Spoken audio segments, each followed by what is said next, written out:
I'm sorry, I am lost for words for this episode. I mean,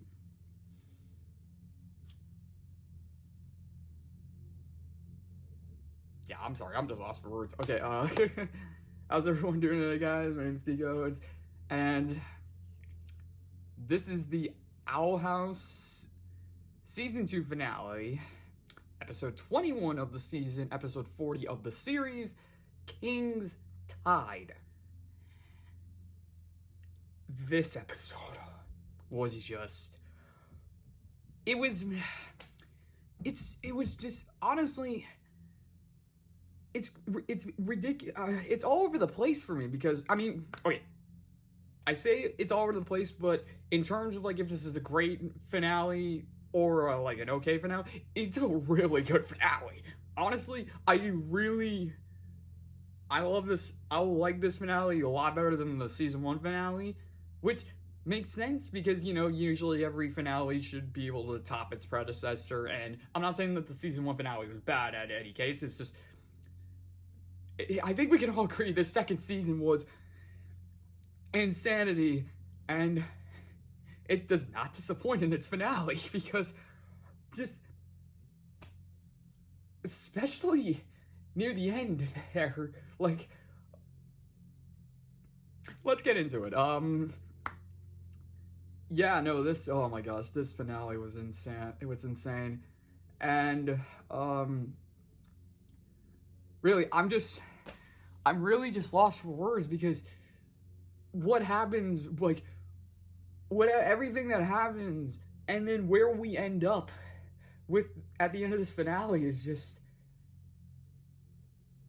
I honestly got whiplash. Like, I feel like I need to sit back, I need to watch this episode again, which sounds like most of these episodes, but whereas those, I really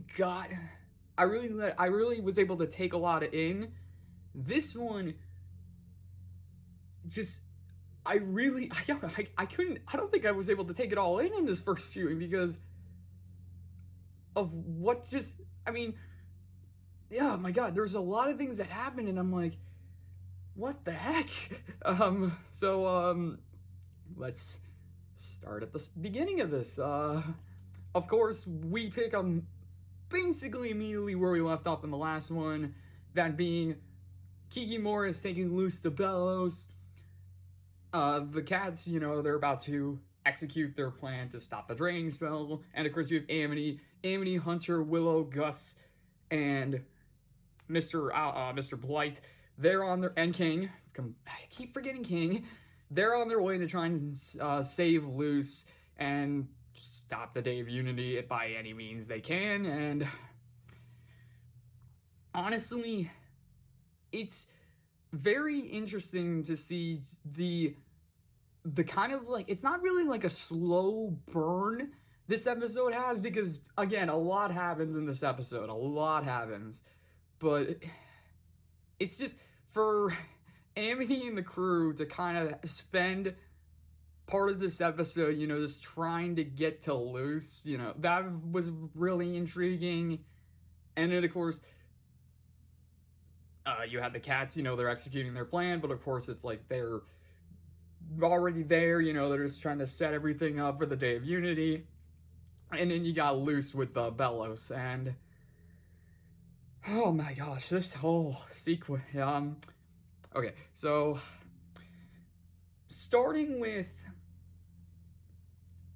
I guess we should start with where we do begin this episode with, and that's with the Amity, Willow, Gus, King, Hunter, and Mr. I want to say Mr. Alador, but it's Alador or Mr. Blight.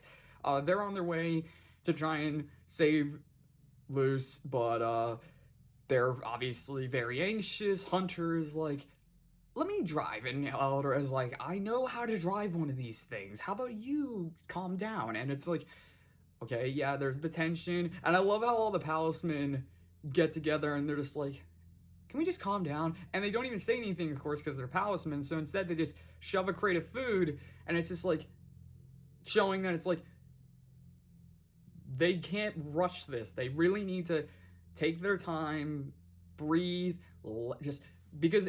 I mean, granted, they have to go rescue Luce and, before the Day of Unity, but it's like, they can only go do so much, they can only go so fast. It's like, you gotta be able to understand that and just recollect yourselves and figure out what's the next move, and that's exactly what they do. It's just like, okay, well, simply, we just gotta get there, save Luce, and of course, for them, it's easier said than done, but, yeah, no, it's a really straightforward I say subplot at first because it eventually, of course, morphs into the main plot of the episode, as everything does, because it's the Day of Unity. But that's what's going on with them. Then, of course, you have the cats with Ida, who did get a sigil on her wrist. A part of me was a little like, okay, because again, with the last episode, we didn't see her get the sigil, we didn't hear her get the sigil, it's like the glove was approaching her hand, and then we cut to Rain's face and seeing their, reaction to it. It's like, I was like, ooh, are they trying to pull something off, pull off, a last-second switcheroo, it's like, Deuce having it, it's like, no, it's Ida with Rain, yeah, disguises Rain with the sigil, gonna do the spell. However, Belos comes in, he's obviously getting the spell ready, and you got all the people that are there, and you got the 9 heads, and Belos, of course, is just like, oh, I have one final arrangement. And it's like, he switches Darius and Everwolf away from Rain, and instead has Terra Snapdragon and Adrian Gray next to them. And it's just like, oh no. It's like, he knows. But of course, we never do get the answer as to how he knew, unless I missed something. But my guess is he just had a feeling, and he's just like, or he just figured, how else do I get the owl lady here and take them all down in one fell swoop? It's like, by making them think they can stop me, that then, just like pull, just like bring him in, and then bam, got him. And I kind of think that's what, and for that kind of, I feel like that's kind of what happened for Luce too, because Emperor Belos, he just has the portal in the head of the Titan, and he's talking with the Collector, and the Collector is, of course, just really excited to get out, but then Belos is like, yeah, no, not gonna happen. And the Collector's like, what?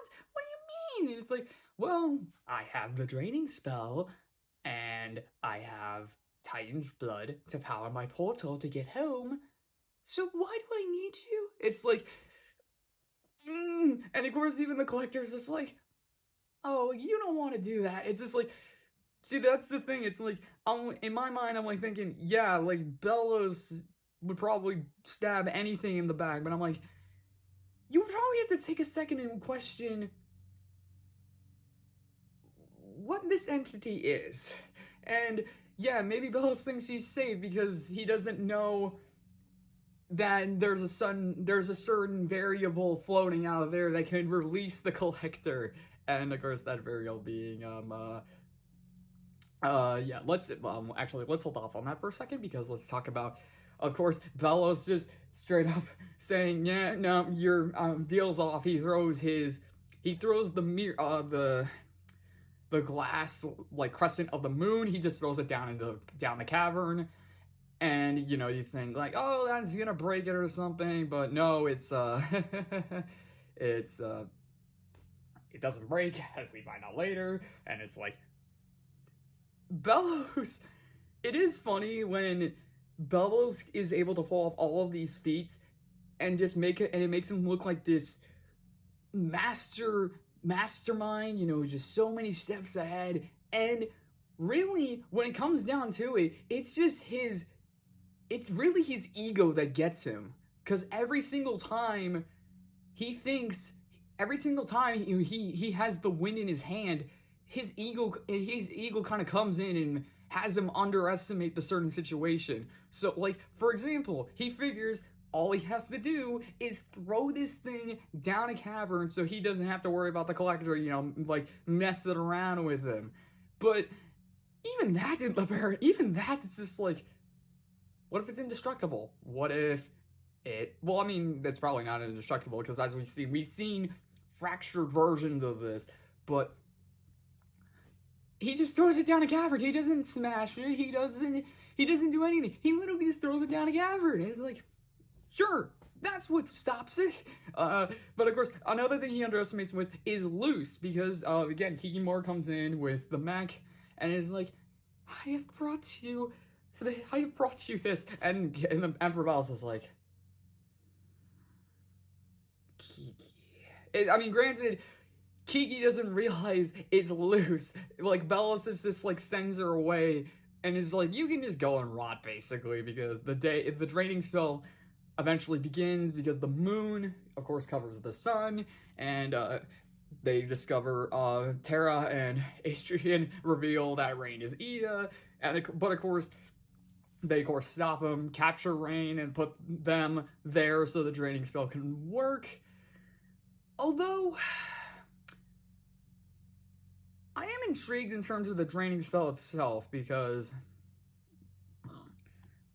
I mean, of course it makes sense that the sigils are the main reason how you drain the magic away.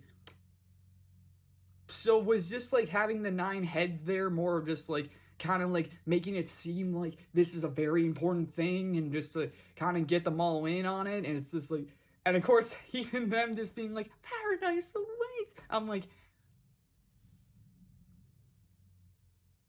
even like, although I did found this line creepy from Terra Snapdragon 2, just like, Ida and Rain, and she's like, I should have killed you all those years ago. I'm like, okay, we're just having fun with this now, eh, Terra? And then, of course, when the draining spell eventually works, and well, doesn't fully work, it starts draining their magic. Terra's like, wait, we're still going to paradise, right? And Rain's just like, it's like, yeah, it's like, use the up. And of course for Ida, because her magic is cursed, it's not, honestly, she kind of is getting the worst of it, because instead of her magic being drained, it's once again being corrupted, and it's like, if it continued, it probably would have killed her. But Rain made, Luce, of course, made Rain promise that Luce promised Rain to look out for Ida, and so, of course, Rain does exactly that by ripping Ida's hand off of the one with the sigil, rips it off, so that way the curse doesn't spread up to Ida, that way she's impervious to the draining spell, and it's like, oh no. But of course, the factors that could possibly work in the hero's favor is Luce, because, she goes, and of course, Kikimora brings her to Belos, and Belos is just like, hello, Luce. Happy to join us? And I found this odd. Luce I get Luce, she's angry, she wants to right or wrong, she wants to stop Belos. Yet the first thing she tries to do is once again a sneak attack, like just surprise attack him, which doesn't really work, it's just like, fire! But she of course does like an invisibility spell. However, when she does the invisibility spell, Belos is like, oh, you're combining glyphs? I didn't even realize you figured that out. It took me years to uncover that. It's like the Titan didn't want me to learn such a thing. I'm like, oh, the Titan didn't want you to learn such a thing? I wonder why. So, of course, it's those little moments where you're like, Belos clearly has this ego on him. It's just like him assuming Luce didn't know combos. It's just like, he should have at the very least had an idea that maybe she's been picking up on this, considering, she learned the other glyphs, so maybe she might have something up her sleeve. But much like the first bout between the two, Belos pretty much has Luce everywhere she tries to attack him from. However, he decides, well, let's see, you're not gonna reason with me. I'm not gonna reason with you, because, I mean, I even love Lucius calling him a straight up hypocrite, because, like, yeah, it's like, you hate you hate these witches, yet you use magic to do the very thing you, like, what? It's like, of course, and then Belos is like, okay, but he's like, of course, he reveals a few things to lose, like, one, obviously the portal, and it's only enough for one trip, so it's like, whoever goes to that portal is gonna be in the human realm, but probably can't get back, and then he also says, like, you know, obviously, you know, witches, all that evil stuff, and it's like, well, God, it's like, seriously? I mean, granted, again, it's like, does Belos not realize that however he got there isn't, like, a main mode of transportation to travel between, I mean, well, I say it's not the main mode of transportation about the travel between realms, because, of course, it's like, how did Belos and his brother get there? You know, like, Titan's blood dripped through a lake, and they fell through, and that's how they got there. It's like, or, like, a witch did that and brought them through. It's like, we're eventually, I hope we do get the backstory exactly of everything that went down, because there are still a few pieces that could be shuffled around, but yeah, Belos is basically just spinning what he believes are facts, but in reality, it's just a bunch of lies. And then Luce, of course, doesn't believe him, doesn't want to obviously agree with him, and she's just like, just stop all this, just do something. It's like, or yeah, it's like, just stop all this, stop being like, or I'm gonna stop you and all that. But Belos is, of course, like, I can't reason we're crazy. So he tries to petrify her on the spot. And then, of course, Luce is getting very close to petrification, but I love when she gets the idea of, like, wait, if you're thinking about going back to the human realm, don't you think maybe you need someone like me to tell you what's happened since you left? I mean, when did you get here? The 1600s? It's like, it's a lot of time. A lot has changed in that amount of time. I mean, look at your outfit. Like, Belos has his old Philip outfit on, and I'm just like, I love Lucius being like, that's not gonna cut it. And so Belos is like, you really think I need someone like you to guide me through the world I once lived in? And Lucius is like, hey, it's really changed a lot, you know? And so, again, it's a really excellent point that a lot of people picked up, that a lot of people pointed out. It's like, it's been like, what, 400 years since Belos got stuck in the demon realm? A lot has changed in 400 years here. So it's like, what does he expect? But Luce, of course, is just, yeah, let's like, what, just go. I mean, I can be your guide through all that. And of course, Belos is like, I mean, he technically is kind of in that trap there, because if he does kill Luce, he goes back to the human realm, and he's like, what is all of this? I don't understand any of this. Wait, you don't hunt witches anymore? What? It's like, it makes sense that he would have to at least take the chance with Luce. Plus, he underestimates her. I mean, granted, Luce isn't an all-powerful witch like him. Even that's a debate. But he at the very least knows that she has a few tricks up her sleeve. And in this case, she literally has a trick up her sleeve, because during the fight, you know, she spotted the branding glove, and she's, of course, is just like, that gets her an idea, and so she's over, and she is able to jump over there before Belos started petrifying her, and so this was like just a clever plan. She uses an invisibility glyph on the glove, so that way when she shakes Belos' hand, it looks like, you know, it's just her hand, but of course, when she shakes his hand, the brand, it instead brands him. Like, he, of course, like, you know, Luce, of course, reveals it, you know, shows her hand as being like, it's just my hand. And of course, they shake, and then all of a sudden you see, wait, Belos is like, what? And of course, Bruce is just like, that was such a cool one. It's just like, just the way she exhales and the glove appears with her hand like that, it's just like, that was such a good move. And of course, with the brand, the draining still starts working on Belos, and of course Luce is just like, well, now that you looks like you're gonna be dying here too, unless you stop the draining spell. And then Bells doesn't flat out say he doesn't know how to stop it, and I think a part of me should have realized that too, because again, this is the collector with the draining spell, so I mean, eh. But Bells basically, in my opinion, Bells doesn't hold back any of his cards and just unleashes his true form, which of course is the talisman entity that we saw in Hollow Mind.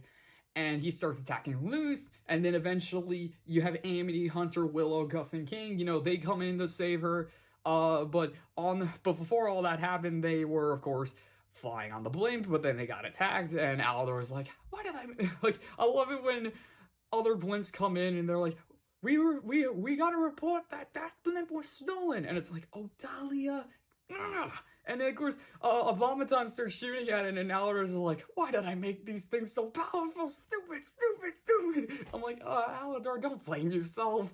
But I mean, yeah, they kind of crashed because of it. But unfortunately, with the draining spell as well, it starts working on Aldor, so he is growing weaker. He can't keep up, so he tells Amity and everyone to just go to save Luce. And of course, it's like, oh no, what's gonna happen? But of course, they make it. They start fighting Belos, but King is off to the side because Gus is like, stay here. You know, there's really not much you can do. But King's like, I gotta do something. He finds Kikimora, which was a weird moment. But Kikimora is just like,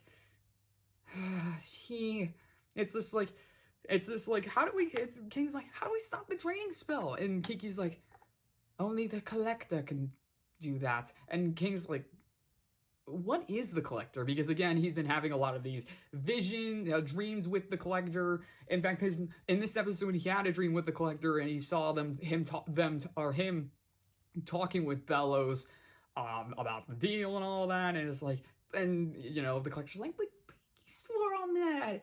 And so King is like, so what exactly is this thing? And then Kikimora's like, a god and a great entity. It's like, Belos thought he was all alone when he talked to it, but he was never alone. It's like, so Kiki, of course, was eavesdropping on some of these conversations with the collector, so that's why she knows a bit about the collector. And I like that King's like, well, show me how to get to talk to it. And Kiki's like, if that means showing Belos what for, fine. It's basically like, I don't care if you win, I just need Belos to lose kind of thing. And I'm like, it's fair. Enemy of my enemy is my friend. And so yeah, Kiki shows King the thing that connects Belos with the collector, along with all of the corpses of the Golden Guards. Because when you're wondering why the Titan doesn't like you, Belos, maybe it could be the fact that you continuously throw corpses of clones of your brother into its head. Just saying. Speaking of which, of course, when Hunter is fighting Belos with the group, you know, Belos tries to convince him, you know, it's like, please help me. Like, he literally morphs his face back into Belos' face to try to convince him. That is until he sees Flapjack, and that's when he snaps again. And of course, he snaps by saying Caleb, because that was his brother's name. That's the name Hunter had in Any Sport in the Storm, because that's what Flapjack suggested he should use. And of course, it's like, oh boy. And even Gus, I even love Gus being like, time for you to, like, let's get some trauma on you. And so, of course, he tries projecting memories of Belos with his brother. We do get a few of those paintings from Hollow Mind up on the screen. But, of course, Belos is able to shake it off because I guess he's just too far gone. And it's just, the group is fighting, but nothing is working. Luce even gets a scar on her eyebrow. It's not looking good. But of course, it's like, it is a very tough situation. But of course, when push comes to shove, they really didn't have a choice. It's like, you're either making a pact with the god and or deal with the devil here, and that's King having to make a deal with the collector. Like, he contacts the collector, and of course the collector, I love this too, like, the collector at first is like, I can't see you, but I know you're there. It's like, wait, the collector can't see King? And then of course it's like, is it because he's a Titan? And it's like, no, that wouldn't make sense. But of course it's like, King's collar, it's like, the ruin he carved onto his collar is kind of acting as like this invisibility thing to the collector, which should come back into play later. Sorry. But King takes it off to show that it's him, and of course the collector's like, whoa, you're that, wait, are you the little, wait, are you this Titan's kid, the Titan that like locked me away? It's you? Oh, that's cute. And King's like, yeah,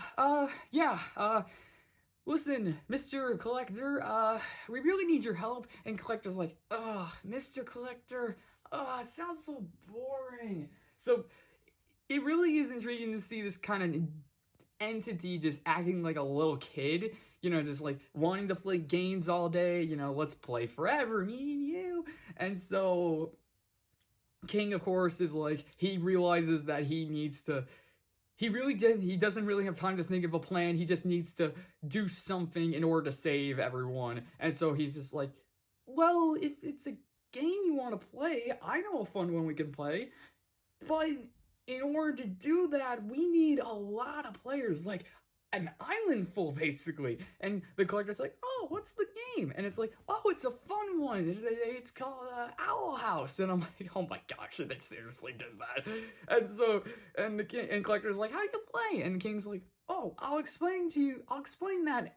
But like I said, we need a lot of players, and we have this training spell that's killing them. And the collector's like, oh, okay. So it's like, basically that's the deal. It's like, if the collector stops the training spell, then him and King will play this game. But unfortunately, it doesn't make sense as to why King would be like, it involves a lot of people, so that way it's a good enough argument to be like, that's why you need to stop the training spell. But though, I kind of wonder if he could have just said, let's just play a game, me and you, so that way, but I only will play if you stop the training spell. I wonder if that would work too. But granted, of course, you know, like, the collector obviously got stabbed in the back by Belos, so I guess King just needed to really make a big enough offer so that way the collector would take it. And of course, in this case, that's exactly what happens. The collector takes it. But the collector's like, I can only stop the draining spell if I'm let out. And of course, King really doesn't have much choice, and so he's like, okay, what do I do? And the collector's like, I'll show you. And it's like, oh boy. And of course, you know, Belos is getting ready, you know, he pretty much has the kid's cornered, he's ready to deliver a final blow, and then of course the collector comes in, and it's just like, I loved the many theories of, like, the fan base just being like, oh, the collector's probably gonna possess Luce or something because the character design that Dana showed kind of looks like Luce. No, it's just the kid. It's just the collector's real form. It's just a kid who looks like he's in pajamas. And his face is, you know, like, it's partially yellow, partially blue, and it's just looks kind of cute, but at the same time, he looks very menacing as well. Like, I love, he just, like, Belos comes in, tries to deliver this final blow. What does the collector do? Just catches it like that. And he's not even a big entity. He's literally just like a kid. He literally, like, you put him next to the group, yeah, he's kind of gonna stand out in terms of, like, his design and, like, his outfit, but he's pretty much a kid. And so he just grabs the Belos, and Belos is like, oh, collector, you're free, see? Just like we promised. And it's like, the way Belos' voice, like, just the way that tone just shifts from menacing to, oh no. Like, you can tell he's scared. And of course, the collector is like, as promised, I kind of remember you throwing me off a bridge. But I'm not mad. Hey, you want to play tag? I'm it. And it's just, I don't know why, but it's just, I mean, we've seen this trope before, you know, like this, what we think is one of the big bads, and then all of a sudden a bigger bad comes in and just literally obliterates the previous big bad. What does the Collector do here to get rid of Belos? Boop. Like, he literally just boops Belos, and Belos goes flying towards the wall and just explodes in the slime. And of course, it leaves everyone just like, what the heck? And the Collector's like, he just turns around and he looks at everyone and is like, oh, you guys are pretty slow. Do you want me to give you a head start? It's like, it's so creepy to hear that, because, I mean, he looks at Belos and obviously he had a vendetta against him, but he looks at the group and he sounded like he was legit concerned for them, but at the same time, he's creepily walking towards them with his finger out there, you know, because it's like, but of course, King's like, whoa, wait, hey, remember what we talked about? We need a lot of people, and these are some people, so, you know, we gotta be able to have people to play Owl House. And so, of course, like, the group's like, oh, yeah, I love that game. I play it all the time. I play it every week. I play it every day. I play it. It's just like, everyone's just saying stuff, except for Hunter, who's just like, but then the Collector is like, okay. And so the King is like, yeah, can you stop the draining spell, please? And the Collector's like, oh yeah, no problem. So, I watched this episode because I got Hulu, so I was able to watch it early. When I saw this, I was like, what? And then of course the rest of the internet was like, what? And that's the fact, it's like, how do you stop a draining spell? Like, oh, maybe the Collector will just like snap his fingers and the spell will stop, or he'll cast the spell and it'll stop. No, he literally swipes the moon away from the sun to stop the eclipse. It's just this moment where you're like, you realize, like, oh my gosh, it's just, oh my gosh, it literally just like, in that moment, you know, just like, oh my god, he literally just, like, because the eclipse, the draining spell, of course, was powered by the eclipse, and it's like, well, how do you stop the draining spell? Well, the Collector, and obviously the Collector's mind is like, well, I gotta get the moon out of the way. He literally just moved it. Like, he didn't even move. He literally just looked up at the moon in the sky, put his finger on it, and swiped it to the right. If only you had that in Amphibia.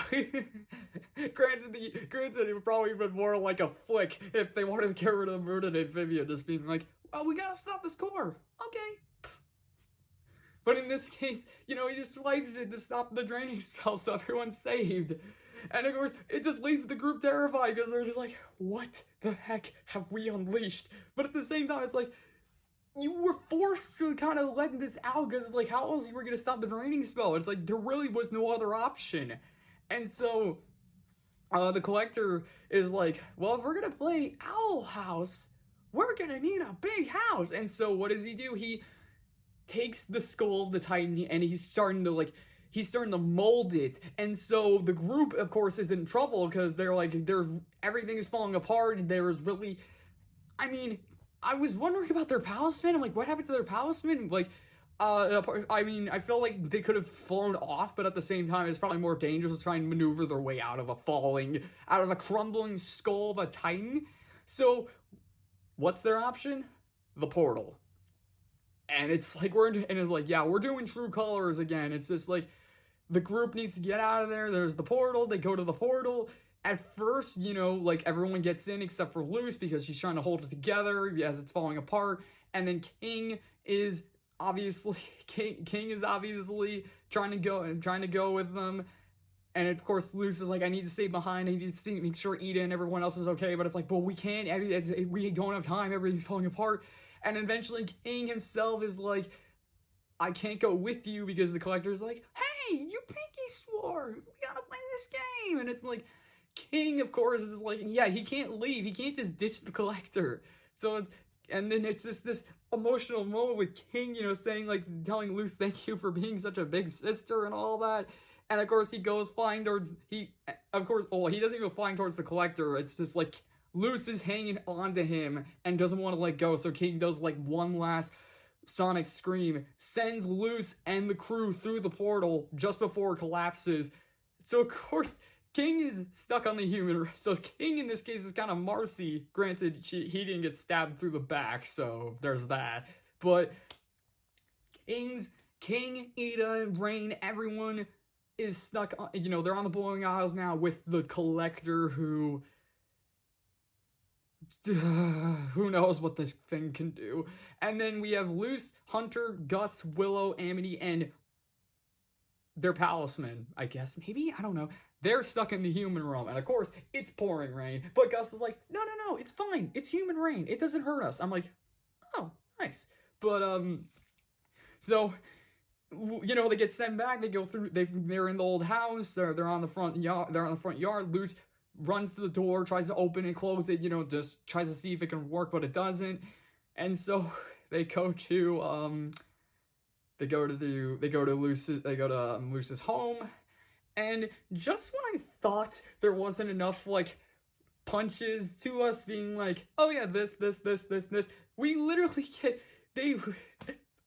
I feel like Data and Matt Brawley were just, like, waiting to have this moment, just, like, have this in, just being like, after all this insanity, all this crazy things, let's just throw in a picture of Anne on a paper that says, Frogland hoax kind of thing, and I'm like, It's like, is it canon? Are they sharing the same universe? Like, what? But of course, I mean, I love how that's the other thing the internet went nuts over. It's just being like, is it real? Is it canon? Is everything connected? What's going on? But, of course, that's not the main thing. Obviously, Luce and the crew, they knock on the front door, and Luce is just like, hey, Mom, I'm home. And it's just like, and that's where it ends. And, yeah,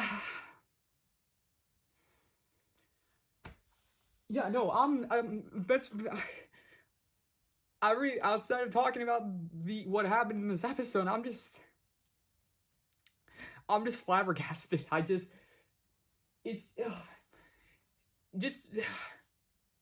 I'll say this, in terms of, I mean, obviously, in terms of episodes, this is, whoa, this is a really good episode. I mean, I would try and make the argument it is the best one of the series, but even then, it's like, that's a debate, because of the season, like, we had a whole, I mean, this second season was just really, really good. I mean, not saying that the first season was bad in the case, it's just, the second season basically came in and just, like, really topped the first season in almost every way, just with the storylines, the character development, the trauma indeed. Like, Steve's therapist is gonna have one heck of a field day after all this is sorted out, but, yeah, no, it's just, oh my gosh. And of course, it's like, for us fans, it's like, we only have 3 44-minute specials to go from the group trapped on the human realm to somehow get back to the demon realm, figure out what to do with the Collector. And granted, that doesn't sound like an insane amount, but at the same time, it's like, how are you gonna do that?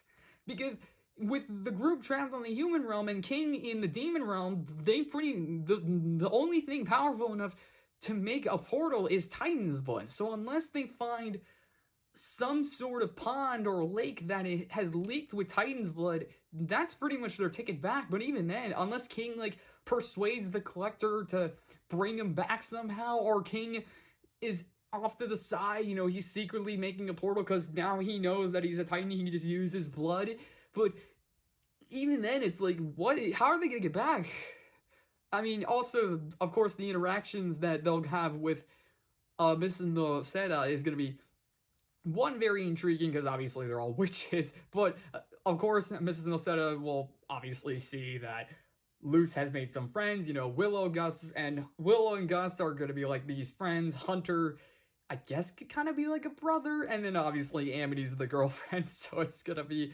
And of course, you have V as well. You know, V's still there, and it's oh man, it's just nuts. It's just nuts. I really don't know what else to say about this episode other than woof, woof. Yeah, I really got nothing else to say. I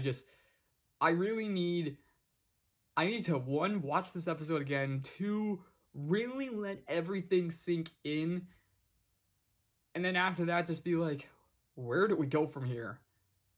I mean, obviously, we kind of have an idea of where we're going to go from here, but of course, it's like, not more of like where, but how. How are we going to get to where this show will need to get to if it's all these situations are going to be resolved? So yeah, yeah.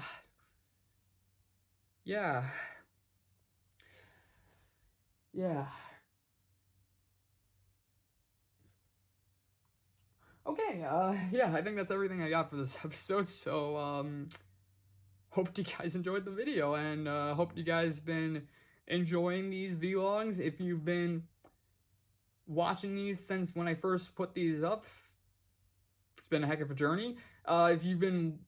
If you've seen the Owl House from when it first aired in January of 2020, all the way up to this point, heck of a journey for you guys. I've said this a few times, but I started watching these in December of 2020, so I didn't get to experience the first season as they aired. I was able to watch it all on Disney Plus, and then afterwards, I've pretty much just been experiencing season 2 as that came out, so at least I've had that. But, oh man. Yeah. Yeah, I should probably end this before I continue babbling on about nonsense. So, hope you guys enjoyed the video. If you liked it, leave a like. If you want to leave a comment, leave a comment. And if you want to subscribe. You don't have to. I'm just saying. Thank you all for watching. And, oh wait, completely forgot to mention, the group isn't alone with, on the human realm, because as they were running to the portal, a bit of slime from Belos dropped onto Hunter's back. So there's that. But besides all that, yeah, I hope you guys enjoyed the video. If you liked it, leave a like. If you want to leave a comment, leave a comment. And if you want to subscribe. You don't have to. I'm just saying, thank you all for watching, and we will see you in the next video. Whenever the heck the 3rd season of Owl House comes out. Whenever the heck.